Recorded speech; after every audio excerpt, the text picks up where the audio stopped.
പറഞ്ഞു കഴിഞ്ഞാൽ കുറച്ച് പച്ചയായ സത്യങ്ങളാണ് നമ്മളോട് പറയേണ്ടത്. ഇപ്പൊ ചോദിച്ച യെസ് പറയോ നോ പറയോ? ഇനി നമുക്ക് കുറച്ച് വിശേഷങ്ങളിലേക്ക് കിടക്കാം. അപ്പൊ ഇത്ര നേരം വിശേഷമല്ലേ പറഞ്ഞത്? ഇനി വേറെ വിശേഷങ്ങൾ, നമ്മൾ ഓരോ ടൈപ്പ് വിശേഷങ്ങളുണ്ടല്ലോ. പാട്ടുകാരോ മ്യൂസിക് ഡയറക്ടേഴ്സോ അങ്ങനെ പറയരുത്. ഇല്ല, ലൈക്ക് അത് പെട്ടെന്ന് ക്രേവിങ്സ് ഒക്കെ വരുമ്പോ ഞാൻ ഐസ്ക്രീം ഇപ്പൊ ഇന്നലെ വന്നിട്ട് നന്നായിട്ട് ഐസ്ക്രീം ഒക്കെ കഴിച്ചു. അയ്യോ അതായത് ഇപ്പൊ റാപ്പോ അങ്ങനെ എന്തെങ്കിലും റാപ്പൊന്നും ഞാൻ ട്രൈ ചെയ്തിട്ടില്ല. ആഗ്രഹമുണ്ടോ അങ്ങനെ ചെയ്യണം? എനിക്കിത് പറഞ്ഞു, ഞാൻ അഭിനയിക്കാൻ വിളിച്ചതാ അഖില്, പക്ഷെ അന്ന് വന്നില്ല. അന്നെന്തോ താല്പര്യമില്ല, നഷ്ടപ്പെട്ട നായിക. ഒരു കഥ കേട്ടു, പ്രശസ്തനായ ഒരു സംവിധായകൻ പണ്ട് നായികയാക്കാൻ വേണ്ടി വിളിച്ചിട്ട് നോ പറഞ്ഞൊരു കഥ. കള്ളം പറഞ്ഞു. അത് കള്ളമല്ല, അത് സത്യമാണ്.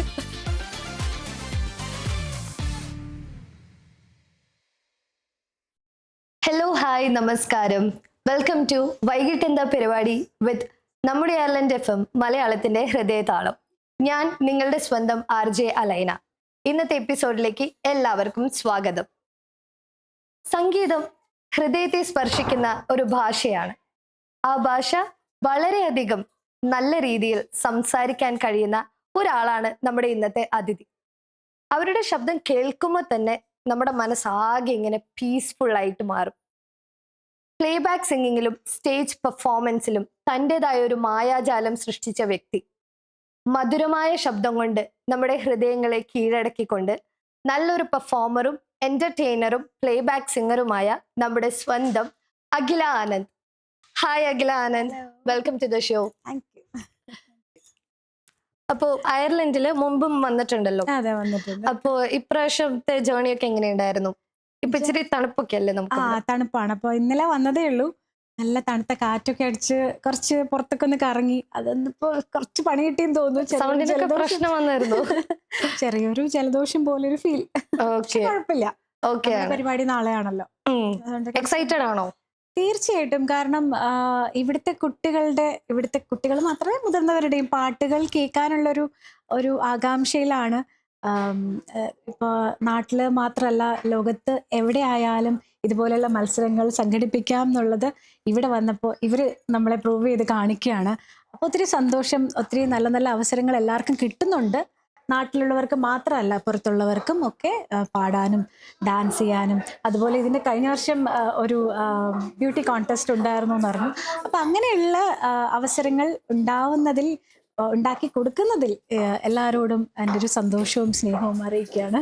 ഓൾറെഡി മുമ്പ് ഇതുപോലെ ഒരു മ്യൂസിക്കൽ ഒരു പ്രോഗ്രാമില് ജഡ്ജ് ആയിട്ടില്ലേ? അപ്പൊ ആ ഒരു എക്സ്പീരിയൻസ്? അങ്ങനെ ഒത്തിരി ഒന്നും ജഡ്ജ്മെന്റ് ഇരുന്നിട്ടില്ല, എന്നാലും കുറച്ചൊക്കെ അങ്ങനെ ഒരു എക്സ്പീരിയൻസ് ഉണ്ട്.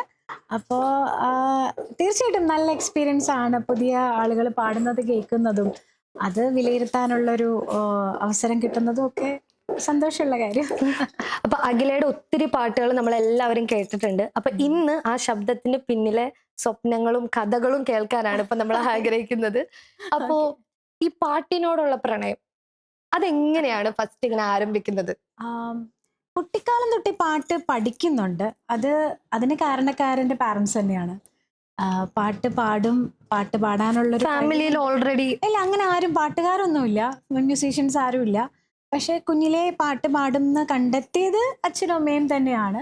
അപ്പം അതിനോടൊരു വാസനയുണ്ട്, അതിനോടൊരു ഇൻട്രസ്റ്റ് ഉണ്ടെന്ന് കണ്ടു കഴിഞ്ഞപ്പോൾ പഠിപ്പിക്കാനായി വിട്ടു. അപ്പോൾ ഈ അവസരത്തിൽ പാരൻസിനോടാണ് ഞാൻ നന്ദി പറയേണ്ടത്. കാരണം അവരാണല്ലോ സീരിയസ് ആയിട്ട് എന്നെ പഠിപ്പിക്കാൻ വിട്ടതും ഞാൻ അതിലേക്ക് ഇൻട്രസ്റ്റ് എൻ്റെ ഉള്ളിലെ ഇൻട്രസ്റ്റ് കൂട്ടി വരാനുള്ളൊരു കാരണക്കാരൻ അച്ഛനും അമ്മയും തന്നെയാണ്. അതിങ്ങനെ ഗ്രാജുവലി സ്കൂൾ ടൈം തൊട്ടേ പഠിച്ച് വരുന്നതിനോടൊപ്പം പാട്ടിലോടുള്ള ഇഷ്ടവും സ്നേഹവും പിന്നെ അതൊരു പ്രൊഫഷനായിട്ട് എടുക്കാനുള്ളൊരു അവസരവും കിട്ടി. അങ്ങനെ ഫുൾ ടൈം ഇൻടു മ്യൂസിക്. അപ്പൊ ഇതൊരു പ്രൊഫഷൻ ആക്കാൻ നേരത്തെ വീട്ടുകാരൊക്കെ ഭയങ്കര സപ്പോർട്ടീവ് ആയിരുന്നു? തീർച്ചയായിട്ടും. ഞാൻ പ്രൊഫഷൻ ആയത് ഞാൻ എൻ്റെ കല്യാണത്തിന് ശേഷമാണ്. ഞാൻ വളരെ യാദൃശികമായി സിനിമയിൽ പാടാനുള്ള ഒരു അവസരം കിട്ടി. അപ്പോഴാണ് ഞാൻ തന്നെ തീരുമാനിക്കുന്നത് എൻ്റെ ഒരു പ്രൊഫഷൻ എന്തുകൊണ്ട് ഇത് ഞാൻ സീരിയസ് ആയിട്ട് കണ്ടുകൂടാ, എന്തുകൊണ്ട് ഞാനിത് തന്നെ എൻ്റെ പ്രൊഫഷനായിട്ട് എടുത്തുകൂടാന്ന് ചിന്തിച്ചു തുടങ്ങിയത് ഞാൻ ആദ്യത്തെ ഫിലിം സോങ് പാടിയതിന് ശേഷമാണ്. അപ്പൊ ആദ്യമായിട്ട് പാടിയ ആ ഒരു പാട്ട്, ഒരു സ്റ്റേജ് പെർഫോമൻസ് അത് ഓർമ്മയുണ്ടോ? അത് എപ്പോഴായിരുന്നു? സ്റ്റേജ് പെർഫോമൻസ് എന്ന് പറഞ്ഞാൽ അങ്ങനെ ഒരു വലിയ സ്റ്റേജ് ഒന്നും ആദ്യം തുടക്കത്തിൽ നമുക്ക് കിട്ടില്ലല്ലോ. ഞാൻ കുട്ടിക്കാലത്ത് സ്കൂൾ തന്നെയാണ് തുടക്കം എന്ന് പറയാം. സ്കൂളിലെ മത്സരങ്ങൾ, യൂത്ത് മിക്ക ഫെസ്റ്റിവൽ. ആൾക്കാരുടെയും അതെ കലാപരമായിട്ടുള്ള അതെ ഒരു അതെ, സ്കൂളിൽ ആരംഭം തന്നെയാണ്. സ്കൂൾ അതെ കാലഘട്ടത്തിലാണ്. അതെ, കുട്ടിക്കാലം തൊട്ടേ സ്കൂളിൽ നിന്ന് മത്സരിച്ച് വിൻ ചെയ്യുന്നുണ്ട്.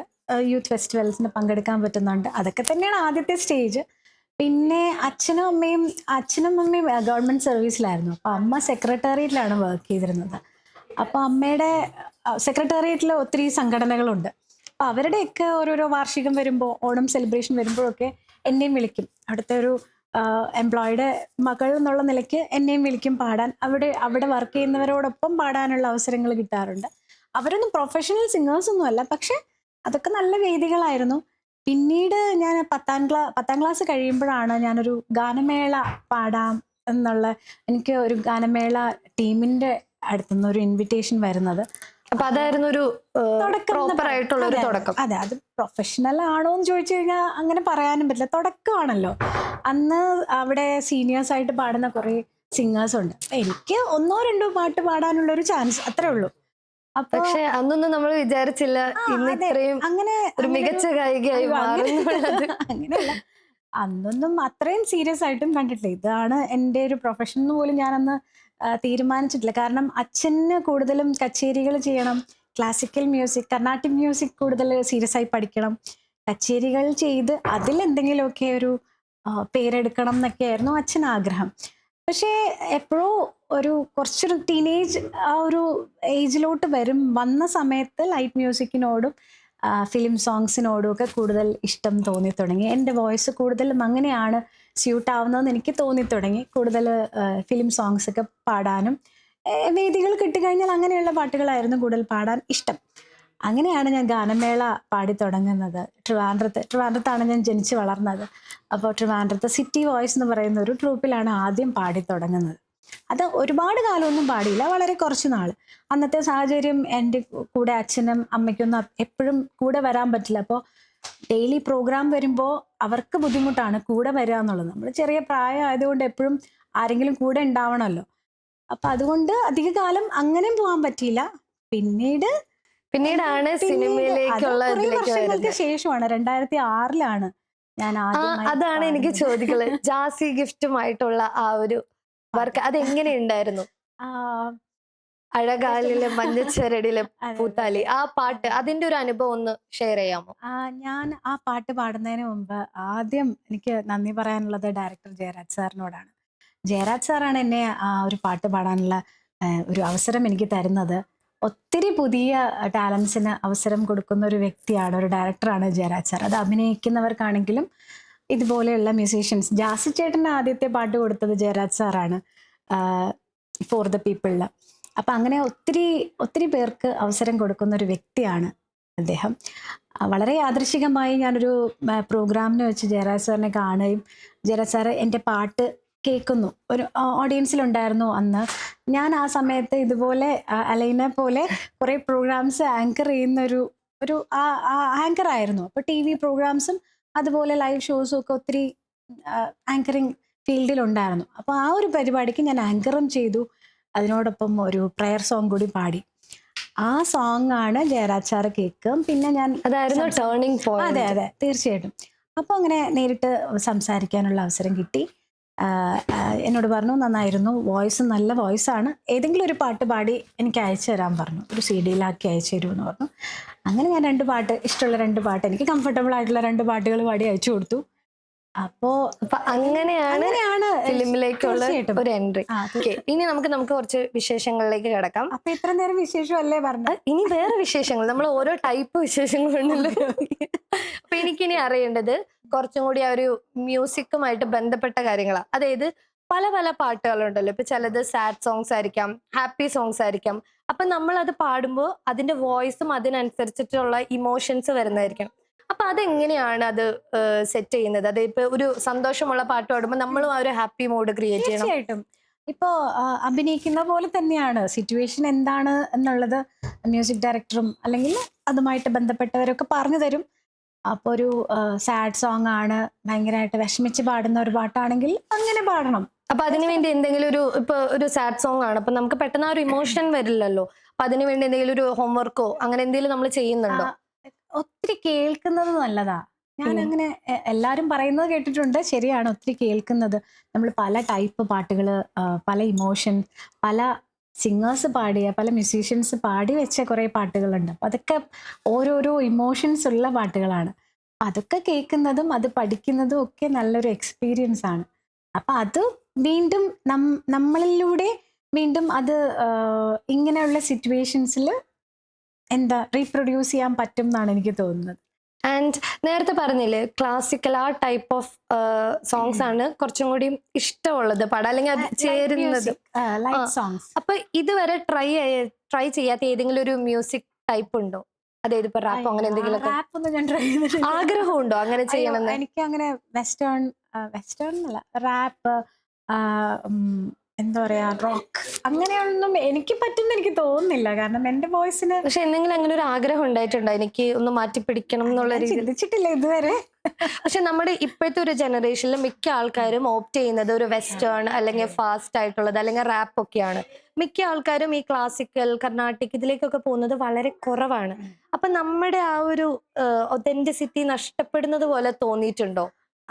അങ്ങനെ തോന്നാറുണ്ട്, പക്ഷെ അങ്ങനെയില്ല. പുതിയ കുട്ടികൾക്കും പഴയ പാട്ടുകളും മെലഡീസും അതുപോലെ ക്ലാസിക്കൽ ബേസ്ഡ് ഉള്ള പാട്ടുകളും ഒക്കെ പാടാൻ ഇഷ്ടമാണ്. ഇപ്പോൾ കോമ്പറ്റീഷൻ നോക്കിക്കഴിഞ്ഞാലും ചെറിയ കുട്ടികൾ വരെ പഴയ പാട്ടുകളല്ലേ എടുത്ത് പാടുന്നത്. അത് തന്നെ ഒരു ഉദാഹരണമല്ലേ. പക്ഷെ കൂടുതലായിട്ടും ആൾക്കാർ ഇപ്പൊ ഈ റാപ്പ് അങ്ങനത്തെ ഇതിലേക്കാ പോകുന്നത്. അങ്ങനെയില്ല, എല്ലാത്തരം ഓഡിയൻസും ഇപ്പൊ ഉണ്ട്. റാപ്പ് മാത്രമല്ല, ഇപ്പോ പഴയ പാട്ടുകൾ പാടിയാലും, ഒരു ഇടത്തരത്തിൽ ഉള്ള 80s 90s പാട്ടുകൾ പാടിയാലും പുതിയ കുട്ടികളും എൻജോയ് ചെയ്യുന്നുണ്ട്. അതിനൊരു എക്സാമ്പിൾ ആണ് പഴയ പാട്ടുകൾ വീണ്ടും പുതിയ സിനിമയിലേക്ക് വരുന്നത് തന്നെ. പിന്നെ കുറെ പാട്ടുകളൊക്കെ നമ്മൾ കവർ സോങ്സ് ആയിട്ട് ഒത്തിരി കവർ സോങ് പാടുന്ന ഒരു വ്യക്തിയാണ്. കവർ സോങ്സും വരുന്നതും പുതിയ പാട്ടുകൾ മാത്രമല്ല, പഴയ പാട്ടുകളാണ് കൂടുതൽ പേരും എടുത്ത് പാടുന്നത്. അപ്പൊ അഖിലക്ക് കവർ സോങ് ഒക്കെ പാടാൻ ഒത്തിരി എനിക്കിഷ്ടമാണ്. കാരണം എല്ലാ പാട്ടുകളും ലൈവ് ഷോസിനോ സ്റ്റേജിലൊന്നും പാടാൻ പറ്റില്ലല്ലോ. അപ്പൊ നമുക്ക് ഇഷ്ടപ്പെട്ട കുറച്ച് ലിസ്റ്റ് ഓഫ് സോങ്സ് ഉണ്ട്. അങ്ങനെ ഏറ്റവും ഇഷ്ടപ്പെട്ട ഒരു പാട്ട് ഏതാണ്? അതായത് കവർ സോങ് ആയിട്ട് പാടിയതില് പണ്ടത്തെ ഒരു അങ്ങനെ കുറെ പാട്ടുണ്ട്. പെട്ടെന്ന് ഓർമ്മ വരുന്നത് ശരത് സാറിന്റെ ഒരു പാട്ട്, മായാമഞ്ചലിൽ, ഒത്തിരി ഇഷ്ടമുള്ള പാട്ടാണ്. ഈ സ്റ്റേജ് പെർഫോമൻസ് ഒക്കെ നടത്താറില്ലേ? അപ്പൊ അവിടെ വെച്ച് പാടുമ്പോ എന്തെങ്കിലും അൺഫോർഗറ്റബിൾ ആയിട്ടുള്ള ഒരു മൊമെന്റ് ഉണ്ടായിട്ടുണ്ടോ? തീർച്ചയായിട്ടും. ലെജൻസിനോടൊപ്പം പാടാൻ പറ്റുന്ന അവസരങ്ങൾ എന്ന് പറയുന്നത് ഒരിക്കലും മറക്കാൻ പറ്റാത്ത, നമുക്ക് കിട്ടുന്ന ഒരു വലിയൊരു ഭാഗ്യം എന്ന് വിചാരിക്കുന്നുണ്ട്. അങ്ങനെ SPB സാറുടെ കൂടെ പാടാനുള്ള ഭാഗ്യം കിട്ടി. 2 പ്രാവശ്യം 2 ഷോസ് പാടാൻ പറ്റി. ചിത്ര ചേച്ചി, ഹരിഹരൻ സാറിനോടൊപ്പം പാടാൻ പറ്റി. അതുപോലെ ശങ്കർ മഹാദേവൻ സാർ, അങ്ങനെ ഒത്തിരി ലെജൻസിനോടൊപ്പം സ്റ്റേജിൽ പാടാനുള്ള അവസരങ്ങൾ കിട്ടിയത് അതൊന്നും ഒരിക്കലും മറക്കാൻ, എപ്പോഴും എന്താ പറയാ, നമ്മൾ ചെറിഷ് ചെയ്ത് വെക്കുന്ന മൊമെന്റ്സ് ആണ്. ഓക്കെ, അപ്പൊ ഇനി ഞാൻ ചെറിയൊരു ഒരു കൈൻഡ് ഓഫ് ഗെയിം സെക്ഷൻ എന്ന് പറയാൻ പറ്റില്ല, ചെറിയൊരു സെഗ്മെന്റ് ആണ്. ആൻഡ് ഇതില് ഇപ്പൊ ഒരു പാട്ടുകാരിയാണല്ലോ കൂടെ ഇരിക്കുന്നത്, അപ്പൊ നമ്മള് പാട്ട് കേൾക്കാനുള്ള ഒരു അവസരവും ഒഴിവാക്കരുത്. അപ്പൊ ഞാൻ ഒരു വാക്ക് പറയാം, അപ്പൊ ആ വാക്ക് കേൾക്കുമ്പോ പെട്ടെന്ന് മനസ്സിൽ വരുന്ന ഒരു പാട്ട്, അതായത് ആ വാക്കുമായിട്ട് ബന്ധമുള്ള ഒരു പാട്ട്, അത് വേണം ഇപ്പൊ പാടാനായിട്ട്. അത് ഏത് ലാംഗ്വേജിലാണെങ്കിലും പറയട്ടെ. ഫസ്റ്റത്തെ മഴ. ഒരു 2 വരി പാടിയാ. പ്രണയമണി തൂവൽ പൊഴിയും അവിഴമഴ, മഴവിൽ കുളിരഴകു വിരിഞ്ഞൊരു വർണ്ണമഴ, തോരാത്ത മോഹമീ മഴ, ഗന്ധർവഗാനമീ മഴ, ആദ്യാനുരാഗരാമഴ. അമ്മ കേടില്ല, എനിക്കറിയില്ല. ആദ്യം വരുന്ന പാട്ട് തന്നെയാണ്. അതെ, മഴ എന്ന് പറയുമ്പോൾ ഒത്തിരി പാട്ടുകൾ വരുന്നുണ്ട്. പക്ഷെ ഈ പാട്ട് പാടുന്ന ഞാൻ വിചാരിച്ചാൽ നല്ല അടിപൊളിയുണ്ട്. പാട്ടുകാരുടെ അടുത്ത് നമ്മൾ കൂടുതൽ പറയേണ്ട ആവശ്യമില്ലല്ലോ.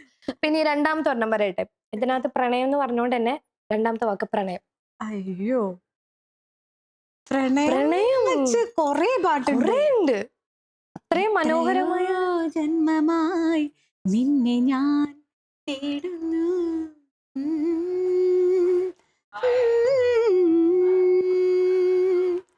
അത്രമേൽ ഇഷ്ടമായി നിന്നെ എൻ പുണ്യമേ.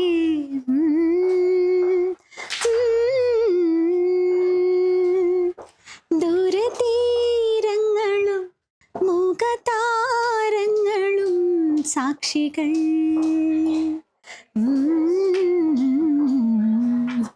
ഈ സത്യം പറഞ്ഞ ഈ പാട്ടെന്നൊക്കെ പറയണത് എനിക്ക് തോന്നുന്നു ഒരു ദൈവികമായിട്ടുള്ള ഒരു കഴിവാണ്. കാരണം കേൾക്കുന്നവരൊക്കെ അതിനകത്ത് അങ്ങനെ ലയിച്ചിരിക്കും. ബാക്കി ഏത് കഴിവിനേക്കാളും എനിക്ക് തോന്നുന്നു ഇത് കുറച്ചും കൂടിയും ഒരു ഡിവൈൻ ആയിട്ടുള്ളതാണ്. And you are singing absolutely fabulously. And ഒരു മൂന്നാമത്തെ ഒരെണ്ണം കൂടി ഞാൻ ചോദിച്ചോട്ടെ. ഓക്കെ. അമ്മ. അമ്മ അമ്മ എന്ന് പറയുമ്പോൾ താരാട്ട് പാട്ടാണ് ഓർമ്മ വരുന്നത്. പാട്ടുപാടി ഉറക്കാം ഞാൻ താമര പൂമ്പൈതലേ, കേട്ടു കേട്ടു നീ ഉറങ്ങിൻ കരളിൻ്റെ കാതലേ, കരളിൻ്റെ കാതലേ. ഒരുപാട് പാട്ടുകളുണ്ട് അമ്മ. അപ്പൊ അഖിലയുടെ നിലാവോ ചന്ദനമോ, അങ്ങനെ കുറെ പാട്ടുകൾ. അഖിലയുടെ ഇപ്പോഴത്തെ ഒരു ലൈഫിന് ഏറ്റവും വലിയൊരു മോട്ടിവേഷൻ അമ്മ പാരന്റ്സ് ആയിരുന്നു എന്ന് പറഞ്ഞല്ലോ. തീർച്ചയായിട്ടും. അപ്പൊ അമ്മയുടെ ഇൻവോൾവ്മെന്റ് ഓഫ് കോഴ്സ് അമ്മയുടെയും അച്ഛൻ്റെയും. അച്ഛനാണ് കൂടുതൽ, എനിക്ക് തോന്നുന്നു അമ്മയാണ് കൂടുതൽ എഫേർട്ട് എനിക്ക് വേണ്ടി അമ്മ പരിപാടികൾക്ക് കൊണ്ടുപോകാനാണെങ്കിലും കുട്ടിക്കാലത്ത് ഈ മത്സരങ്ങൾക്ക് കൊണ്ടുപോകുന്നതൊക്കെ കൂടുതലും അമ്മയാണ്. പിന്നെ അച്ഛൻ ചെറുതായിട്ടൊക്കെ പാടുമായിരുന്നു. പക്ഷെ അച്ഛൻ അന്നത്തെ കാലത്ത് പാട്ട് പഠിക്കാനുള്ള സാഹചര്യം ഒന്നും ഉണ്ടായിട്ടില്ല. അതുകൊണ്ടാവാം മക്കൾ, ഞാനും എനിക്കൊരു ചേച്ചിയാണ് ഉള്ളത്. ഞങ്ങൾ രണ്ടുപേരും ചെറുപ്പത്തിലെ പാട്ട് പഠിപ്പിക്കാനായിട്ട് വിട്ടു. ഞാനത് സീരിയസ് ആയിട്ട് തന്നെ കണ്ടിന്യൂ ചെയ്തു. ചേച്ചി പാടുമെങ്കിലും അങ്ങനെ അത്ര സീരിയസ് ആയിട്ട് ഒന്നും അത് എടുത്തില്ല. പുള്ളിക്കാരി അങ്ങനെ വേറൊരു പ്രൊഫഷനിലേക്ക് പോയി. അപ്പോൾ തീർച്ചയായിട്ടും അച്ഛനും അമ്മയും വലിയൊരു ഇമ്പോർട്ടൻസ് ഉണ്ട് എൻ്റെ ഒരു മേഖലയിൽ. അടിപൊളി. ഇനി നമുക്ക് മറ്റൊരു സെഗ്മെന്റിലേക്ക് പോയാലോ. ഇതെന്ന് പറഞ്ഞു കഴിഞ്ഞാൽ കുറച്ച് പച്ചയായ സത്യങ്ങളാണ് നമ്മളോട് പറയേണ്ടത്. ഞാൻ കുറച്ച് ക്വസ്റ്റ്യൻസ് ചോദിക്കാം. ഓക്കെ ആണ്, കംഫർട്ടബിൾ ആണെന്നുണ്ടെങ്കിൽ മാത്രം ആൻസർ ചെയ്താൽ മതി. ഓക്കെ, ഫസ്റ്റത്തെ question, ever forgot lyrics on stage? എന്തെങ്കിലും സ്റ്റേജിൽ പാടിക്കൊണ്ടിരിക്കുമ്പോൾ വരികൾ മറന്നു പോയിട്ടുണ്ടോ? തീർച്ചയായിട്ടും. വരികൾ അതെപ്പോഴും എനിക്കെപ്പോഴും ബുക്ക് മുമ്പിൽ വേണം. ലിറിക്സ് കാണാതെ എനിക്ക് പാടാൻ, ഞാൻ പാടിയ പാട്ടുകൾ പോലും അങ്ങനെ പാടാനുള്ള ധൈര്യം ഇല്ല. അപ്പോൾ കാണാതെ പാടേണ്ടി വരുന്ന ഏതെങ്കിലും ഒരു സാഹചര്യങ്ങൾ വരുമ്പോൾ തീർച്ചയായിട്ടും ലിറിക്സ് മറന്നു പോവാറുണ്ട്. അതെങ്ങനെ ഹാൻഡിൽ ചെയ്യാറ്? എങ്ങനെയൊക്കെയോ അഡ്ജസ്റ്റ് ചെയ്യും. ഇനി ഇതുവരെ പാടിയതിൽ വെച്ച് ഏറ്റവും കംഫർട്ടബിൾ ആയ അല്ലെങ്കിൽ ഇനിയും പാടണമെന്ന് ഒത്തിരി ആഗ്രഹം തോന്നിയ ഒരു കോ സിംഗർ ആരാണ്? ഞാൻ ഒരുപാട് വേദികളിലാണ് ഉദ്ദേശിക്കുന്നത്. ലൈവ് ഷോസ് ഏറ്റവും കൂടുതൽ പാടിയിട്ടുള്ളത് അഫ്സലോടൊപ്പമാണ്. ഞങ്ങൾ തമ്മിലുള്ളൊരു കോമ്പിനേഷൻ, അത് നമുക്കും അത് വളരെയധികം വർക്കൗട്ട് ആവുന്നുണ്ട്. കാണുന്ന ഓഡിയൻസിനും അത് പറയാറുണ്ട്, നിങ്ങൾ തമ്മിൽ നല്ലൊരു കോമ്പിനേഷൻ ആണെന്ന്. അപ്പം അത് തീർച്ചയായിട്ടും അത് കുറെ കാലമായിട്ട് ചെയ്യുന്നു. ഇനിയും തുടർന്ന് പോകണം എന്നാണ് ആഗ്രഹം. ഇനി ഏതെങ്കിലും ഒരു പാട്ട്, അത് ഓൾറെഡി റിലീസ് ആയ ഒരു പാട്ടാണ്, പക്ഷെ എപ്പോഴെങ്കിലും തോന്നിയിട്ടുണ്ടോ ആ പാട്ട് എനിക്ക് കിട്ടിയിരുന്നെങ്കിൽ എന്നുള്ള രീതിയിൽ അങ്ങനെ തോന്നിയ ഏതെങ്കിലും ഒരു പാട്ടുണ്ടോ? പഴയ പാട്ടുകൾ, എനിക്ക് 80s ജോൺസൺ മാഷിൻ്റെയും രവീന്ദ്രൻ മാഷിൻ്റെയും ഒക്കെ പാട്ടുകൾ കേൾക്കുമ്പോൾ ഇങ്ങനെയുള്ള പാട്ടുകൾ ഇപ്പോൾ ഉണ്ടാവുന്നില്ലല്ലോ എന്ന് തോന്നാറുണ്ട്. അപ്പോൾ അത് എന്തുകൊണ്ടാണെന്നറിയില്ല, സിനിമയുടെ ഒരു സിറ്റുവേഷനും സിനിമയുടെ ഒരു സ്വഭാവം തന്നെ മാറി. അതുകൊണ്ടായിരിക്കാം അത്തരം പാട്ടുകൾ ഉണ്ടാവാത്തത്. ഇപ്പോൾ ഉള്ള മ്യൂസീഷ്യൻസിന് അങ്ങനെയുള്ള പാട്ടുകൾ ചെയ്യാനുള്ള അവസരം കിട്ടുന്നില്ല. അപ്പം അത്തരം പാട്ടുകൾ ഉണ്ടായിരുന്നെങ്കിൽ എപ്പോഴെങ്കിലുമൊക്കെ പാടാനുള്ള അവസരങ്ങൾ ഉണ്ടായിരുന്നു എന്ന് തോന്നാറുണ്ട്. ഓക്കെ, ഇനിയിപ്പോൾ നെക്സ്റ്റ് ഒരു സെഗ്മെന്റ് ആണ്, അത് ദിസ് ഓർ ദാറ്റ്. ഞാൻ രണ്ടുപേരുടെ പേര് പറയും, അഖിലയ്ക്ക് ഇഷ്ടമുള്ള ഒന്ന് ചൂസ് ചെയ്യാം. പാട്ടുകാരോ മ്യൂസിക് ഡയറക്ടേഴ്സോ പറയരുത്. ഇല്ല, ലൈക്ക് അത് ഒരാളേക്കാൾ വലുതാണ് അങ്ങനെയല്ല. ലൈക്ക് പെട്ടെന്ന് കേൾക്കുമ്പോൾ ഒരാള് ഏതാണ്, ആരുടെ പാട്ടുകളാണ് ചൂസ് ചെയ്യാൻ, അങ്ങനെ. Ilaiyaraaja or SP Subrahmanyam?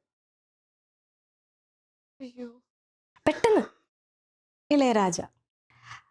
Jakes Bejoy or Sushin Shyam? അയ്യോ,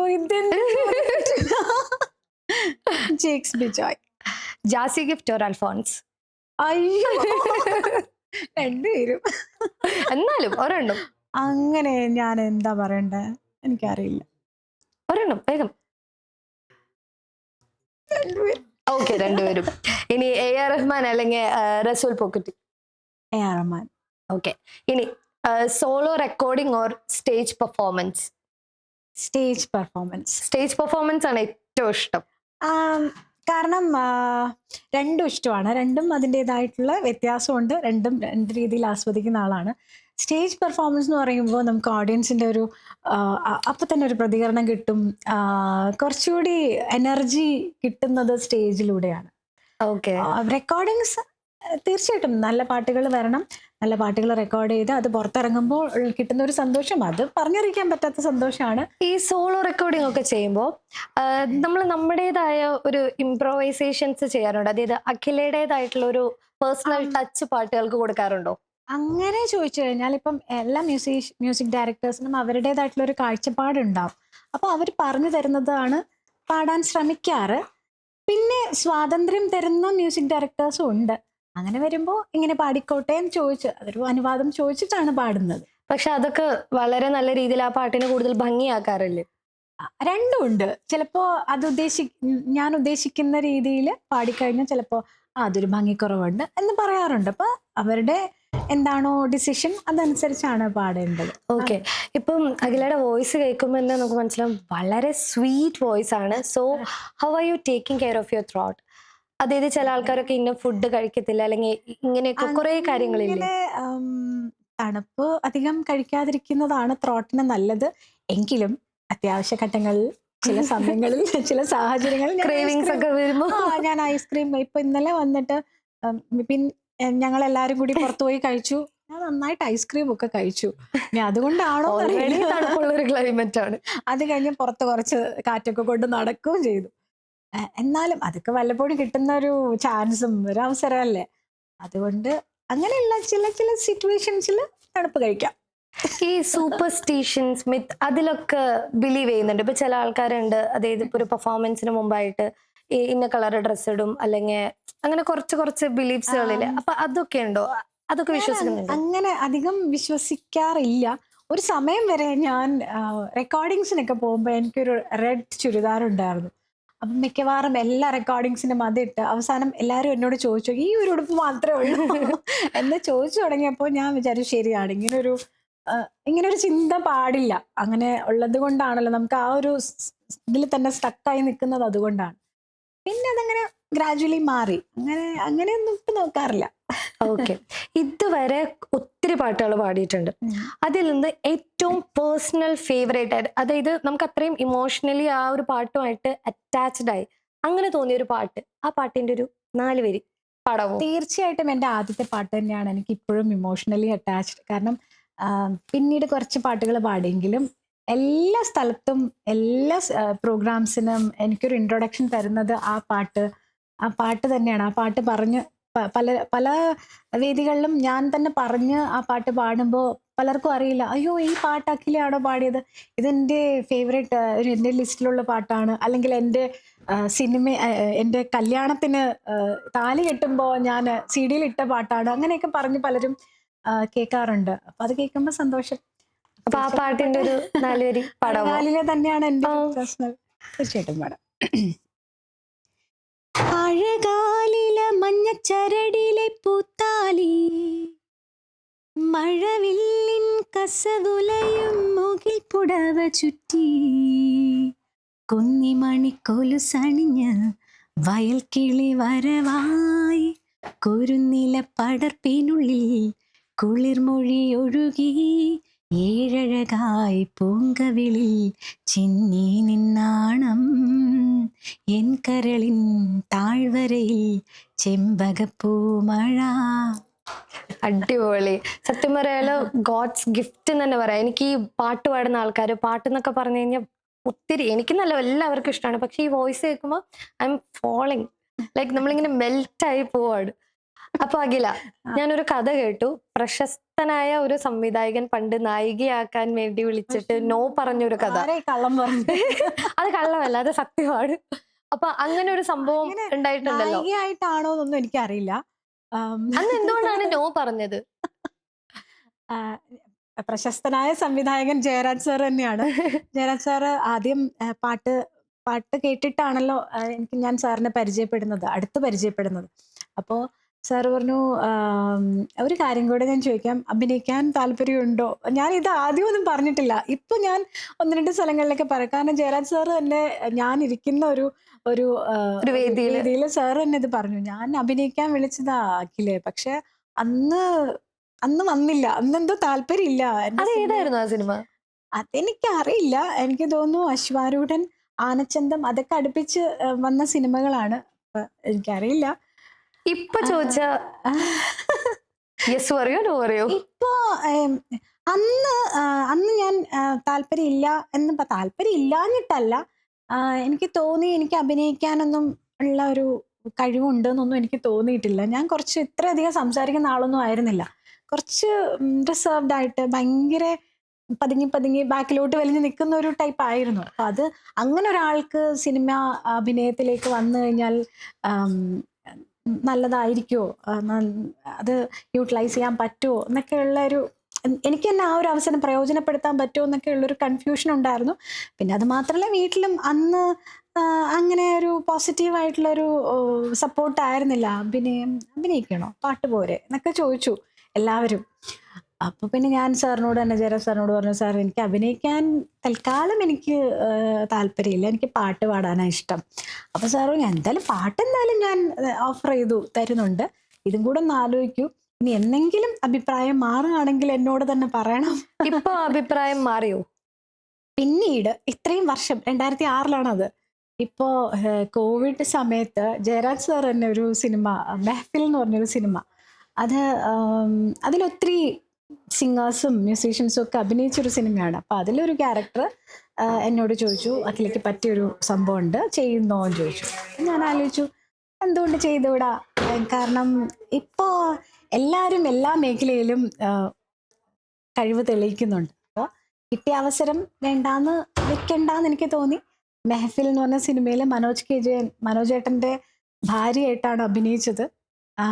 അങ്ങനെ ഒരു ഒരു ഗായിക കൂടിയല്ല, ഒരു അഭിനേത്രി കൂടിയാണെന്ന് തെളിയിച്ചിരിക്കുകയാണ്. അങ്ങനെ ആ എക്സ്പീരിയൻസ് എങ്ങനെയുണ്ടായിരുന്നോ? അതായത് ഇത്ര നാൾ ഓഫ് സ്ക്രീൻ ആയിരുന്നല്ലോ, ഓൺ സ്ക്രീൻ വന്നപ്പോ ആ സിനിമ ശരിക്കും ഒത്തിരി ആർട്ടിസ്റ്റുകൾ ഉള്ള സിനിമയായിരുന്നു. മുകേഷ് ഏട്ടൻ, ആശാ ശരത്ത്, മനോജ് കെ ജയൻ, അതുപോലെ ഉണ്ണി മുകുന്ദൻ, ഒത്തിരി പേര് അഭിനയിച്ച ഒരു സിനിമയാണ്. അപ്പൊ അവരുടെയൊക്കെ കൂടെ സെറ്റില് ഒരുമിച്ച് വർക്ക് ചെയ്യാനുള്ളൊരു അവസരം, അതൊരു നല്ലൊരു എക്സ്പീരിയൻസ് ആയിരുന്നു. അപ്പൊ ഇനിയും ഗായിക എന്ന നിലയിൽ മാത്രമല്ല, മികച്ചൊരു അഭിനേത്രി എന്നുള്ള നിലയിലും മുന്നേറിക്കൊണ്ട് പോകട്ടെ. ഓക്കെ, ഇപ്പൊ നമ്മൾ ഒത്തിരി വിശേഷങ്ങൾ ഇപ്പൊ കേട്ടു. അപ്പൊ അപ്പാർട്ട് ഫ്രം മ്യൂസിക് എന്തൊക്കെയാണ് ഹോബീസ്, അല്ലെങ്കിൽ എന്തൊക്കെയാണ് ഇൻട്രസ്റ്റ്? ഹോബീസ് അങ്ങനെ പ്രത്യേകിച്ച് ഹോബീസ് ഒന്നുമില്ല, എനിക്ക് വെറുതെ ഇരിക്കാൻ ഇഷ്ടമാണ്. അതായത് പാട്ടല്ലാതെ വളരെയധികം ആകർഷിക്കുന്ന അല്ലെങ്കിൽ ഇഷ്ടപ്പെട്ട് ചെയ്യുന്ന മറ്റു കാര്യങ്ങൾ എന്തൊക്കെയാണ്? അങ്ങനെ പ്രത്യേകിച്ച് ഒന്നുമില്ല. എനിക്ക് ഒരു സമയത്ത് എനിക്ക് ഈ കോസ്റ്റ്യൂം ഡിസൈനിങ് അതൊക്കെ ഭയങ്കര ഇൻട്രസ്റ്റ് ആയിരുന്നു. ഞാൻ അതൊക്കെ കുറേ പിൻട്രസ്റ്റിലും അതുപോലെ കുറേ പല മോഡൽസിൻ്റെ ഒക്കെ നോക്കി അങ്ങനെ അതിൽ കുറേ സമയം സ്പെൻഡ് ചെയ്യാൻ ഇഷ്ടമാണ്. ചിലപ്പോൾ ഇതല്ല എൻ്റെ പ്രൊഫഷൻ ഉണ്ടായിരുന്നെങ്കിൽ ചിലപ്പോൾ ഞാൻ ഒരു ബുട്ടീക്ക് അല്ലെങ്കിൽ അങ്ങനെ എന്തെങ്കിലും ഒരു മേഖലയിലോട്ടായിരുന്നു എനിക്ക് താല്പര്യം. അതും ഒരു കലാപരമായിട്ടുള്ള ഒരു ഏരിയ തന്നെയാണ്. നമുക്ക് ഇൻട്രസ്റ്റ് ഉള്ള, പ്രത്യേകിച്ച് ലേഡീസിന് ഭയങ്കര ഇൻട്രസ്റ്റ് ആണ്. ഇപ്പോൾ കൂടുതലാണെന്ന് തോന്നുന്നു, എല്ലാവർക്കും അതിലോടൊരു താല്പര്യം വളരെയധികം കൂടുതലാണ്. കാരണം ഫാഷൻ ഒക്കെ നമ്മളിങ്ങനെ ട്രെൻഡ് ആയിക്കൊണ്ടിരിക്കുന്ന ഒരു ടൈമാണ്. അപ്ഡേറ്റ് ചെയ്യാനൊക്കെ ഇഷ്ടമാണ്. അപ്പോൾ കുറേ സമയം അങ്ങനെ ഞാൻ സ്പെൻഡ് ചെയ്യാറുണ്ട്, ഡ്രസ്സൊക്കെ നോക്കി പലരുടെയും, അങ്ങനെ കുറേ സമയം. പിന്നെ ഈ പറഞ്ഞ പോലെ എനിക്ക് ഒരു പ്രോഗ്രാമോ ഒന്നും ഇല്ലെങ്കിൽ വെറുതെ ഇരിക്കാൻ എനിക്ക് ഒരുപാട് ഇഷ്ടമാണ്. വെറുതെ ഇങ്ങനെ എന്തെങ്കിലുമൊക്കെ ആലോചിച്ച്, ഭാവി കാര്യങ്ങൾ പ്ലാൻ ചെയ്യുന്ന ഒന്നുമല്ല, നടക്കാത്ത കാര്യങ്ങളും എന്തെങ്കിലുമൊക്കെ ഇങ്ങനെ ചുമ്മാ ആലോചിച്ച് കുറേ സമയം വെറുതെ ഇരിക്കാൻ. അപ്പൊ ഈ ഭാവി കാര്യങ്ങളെ പറ്റി ചോദിക്കാനാണ്, ഇനി എന്തൊക്കെയാണ് ഫ്യൂച്ചർ പ്രൊജക്ട്സ് വരുന്നത്? പ്രോജക്ട്സ് ഞാനിപ്പോൾ പാടിയ സിനിമ പെരും കളിയാട്ടം എന്നൊരു സിനിമയുണ്ട്. അത് ജയരാജ് സാറിൻ്റെ തന്നെ സിനിമയാണ്. സുരേഷ് ഗോപി ചേട്ടനാണ് അഭിനയിക്കുന്നത്. അതിൻ്റെ ഷൂട്ടിംഗ് ഒക്കെ കഴിഞ്ഞു, കുറച്ചായി ഷൂട്ടിംഗ് കഴിഞ്ഞിട്ട്. എപ്പോഴാണ് റിലീസ് എന്നറിയില്ല. ദീപാങ്കുരനാണ് മ്യൂസിക്. ജാസി ചേട്ടനോടൊപ്പമാണ് ആ പാട്ടും പാടിയത്. അതിനു വേണ്ടി വെയിറ്റ് ചെയ്യുന്നു. പിന്നെ ഷോസ് ഇങ്ങനെ പോകുന്നു. അപ്പൊ നമ്മുടെ ഈ ടൈലക്സ് യൂറോപ്പ് സ്റ്റാർ സിംഗറിന് ജഡ്ജായിട്ടാണ് വന്നിരിക്കുന്നത്. അപ്പൊ എന്താണ് അതിനെപ്പറ്റി ഒരു എക്സ്പെക്ടേഷൻ? Are you excited? തീർച്ചയായിട്ടും എക്സൈറ്റഡ് ആണ്. ഇപ്പോൾ ഞാൻ നേരത്തെ പറഞ്ഞ പോലെ നാട്ടിൽ ഒത്തിരി അവസരങ്ങളുണ്ട്. മത്സരിക്കാനുള്ള അവസരങ്ങൾ ഒരുപാടുണ്ട്, പാട്ടുകാർക്കാണെങ്കിലും ഡാൻസ് ആണെങ്കിലും ഒക്കെ. അപ്പോൾ നാട്ടിൽ നിന്ന് പുറത്ത് താമസിക്കുന്ന ടാലൻസിന് ഇങ്ങനെയുള്ള അവസരങ്ങൾ കിട്ടുന്നത് വളരെയധികം നല്ലൊരു കാര്യം, പ്രോത്സാഹിപ്പിക്കേണ്ട ഒരു കാര്യമാണ്. തീർച്ചയായിട്ടും നല്ല നല്ല അവസരങ്ങൾ ഇതിലൂടെ കിട്ടട്ടെ. പുതിയ ഗായകരെ കണ്ടെത്തി അവർക്ക് കൂടുതൽ അവസരങ്ങൾ ഉണ്ടാവാനുള്ള ഒരു ചാൻസാണ്. അപ്പോൾ വളരെയധികം എക്സൈറ്റഡ് ആണ് ഞാനും. വലിയൊരു കാര്യമാണ് ഇപ്പോൾ ഇവിടെ നാളെ നടക്കാൻ പോകുന്നത്. അപ്പൊ നമ്മൾ ഇത്ര നേരം നമ്മുടെ കൂടെ മനസ്സ് തുറന്ന് സംസാരിച്ചതിന് ഒത്തിരി സന്തോഷമുണ്ട്. ശബ്ദം മാധുര്യമാണ്, അതുപോലെ തന്നെ മനസ്സും അതിലേറെ മനോഹരമാണ്. അപ്പോ അഖിലയുടെ കൂടെ ഇത്ര നേരം സംസാരിച്ചപ്പോ തന്നെ നമ്മൾ ഭയങ്കര പീസ്ഫുൾ ആയി, പാട്ടൊക്കെ കേട്ട് ആകെ റിലാക്സ്ഡ് ആയി. അപ്പൊ ഇനിയും ഈ ശബ്ദം കടലുകൾ താണ്ടി ഒരുപാട് ദൂരത്തേക്ക് പോയിട്ട് എല്ലാവരും കേൾക്കട്ടെ. അപ്പൊ നമുക്ക് ഷോ വൈൻഡപ്പ് ചെയ്യേണ്ട ടൈമായി. അപ്പോ എല്ലാവിധ ഭാവുകങ്ങളും ഇനി വരുന്ന പ്രൊജക്ട്സിനും എല്ലാം നേരുന്നു. സോ നമ്മൾ ഷോ ഏകദേശം വൈൻഡപ്പ് ചെയ്യാണ്. ദിസ് ഇസ് മീ RJ അലൈന സൈനിങ് ഓഫ്. ആൻഡ് നമുക്ക് നമ്മുടെ അയർലൻഡ് FM-ന്റെ ടാഗ് ലൈൻ ഒന്ന് പറഞ്ഞു നോക്കിയാലോ? ഓക്കെ അല്ലേ? ഓക്കെ. സോ നമ്മുടെ അയർലൻഡ് FM മലയാളത്തിന്റെ ഹൃദയതാളം. നമ്മുടെ അയർലൻഡ് FM മലയാളത്തിന്റെ ഹൃദയതാളം. Thank U.